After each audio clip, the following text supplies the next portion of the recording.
We were talking before about the Brazilian version of me today, before the show, where Glenn Greenwald had set me hip to this guy. I don't know his name, but he is a Brazilian podcaster who's very popular. And he likes to do his shows intoxicated, like I do. And apparently, Glenn said that what he said was he doesn't believe anybody should be deplatformed. And he said, and someone said, like, including Nazis. And he said, yeah, I don't think you should deplatform Nazis, which, as we were saying before, was like the original position of the ACLU. The ACLU, which a lot of it, like Jewish attorneys, they were saying, no, we shouldn't deplatform Nazis. And this is like 30 years after the Holocaust, right? Fresh in our mind. So for us today, I mean, this is like 1990. Imagine if the Holocaust was in the 90s. And then today in 2022, we're saying, no, you shouldn't deplatform Nazis. And so this guy was saying, I don't think you should deplatform Nazis. And, you know, I don't think you should deplatform anybody. And so a bunch of people started saying, he's a Nazi. And he was saying, that's not what I'm saying. And they kicked him off of his platform. YouTube apparently won't let him. He still has a YouTube account, but YouTube won't let him start a new account.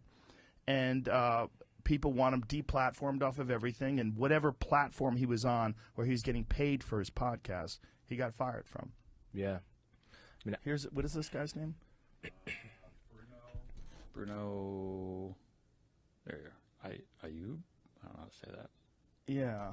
Okay, it says it right here. 3 years ago, video game streamer Bruno Ayub decided to start a new podcast, Flow, modeled on the Joe Rogan Experience. Okay, he said, man, it'd be really cool if I did that in Brazil since nobody else has. Told the New York Times he interviews comedians, academics, government officials, ufologists, drinking alcohol and smoking weed. It's the exact same show. It's motherfucker. He stole my show. Anyway, his meteoric rise is due in no small part to model developed by his hero, as he learned last week. Aping Rogan comes with a risk. February 7th conversation, the two members of the Brazilian Congress, Ayub, I hope I'm not saying his name wrong, argued that Brazil should embrace free speech absolutism, including legalizing the currently illegal Nazi Party. He said, in my opinion, the radical left has much more space than the radical right. He told his approximately 3.6 million YouTube subscribers. Both should be given space. I am crazier than all of you. I think that a Nazi should have a Nazi party recognized by law. He added, if someone wants to be anti-Jewish, I think he has the right to be.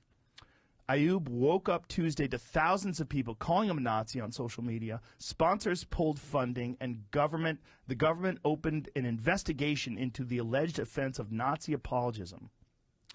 And his podcast production company announced they will be severing ties with the 31-year-old provocateur. So there you go. I mean, censorship just almost never works. Right? Like every one of the major ideas that rule our world right now, both of those ideas have at different points in history been highly censored. Yeah. Right? Like Christianity was highly censored at one point.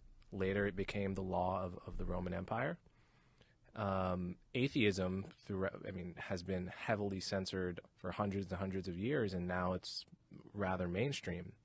I mean, those are big examples of censorship not working in the grand arc of history.